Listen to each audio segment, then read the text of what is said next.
Elasticity. In this program, we will be discussing the effects of height and temperature on elasticity. Elasticity is the tendency for solid materials to return to their original shape after being deformed. When you throw a ball and it hits the ground, the ball is slightly stretched and bent. When the ball experiences a normal force, it returns to its original shape and bounces back up. This is because of the elasticity.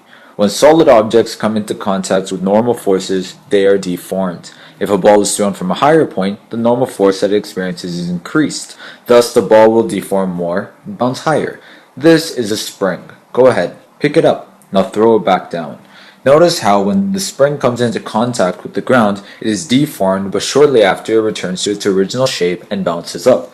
Have you ever bounced the ball outside during the winter and noticed that the ball does not bounce as high as it does in the summer? Let's take a closer look to what is happening to the particles in the ball when they are cold. When atoms are cold, they move slower and get closer. Because the forces of attraction between the atoms in the ball have increased, the ball becomes harder to deform.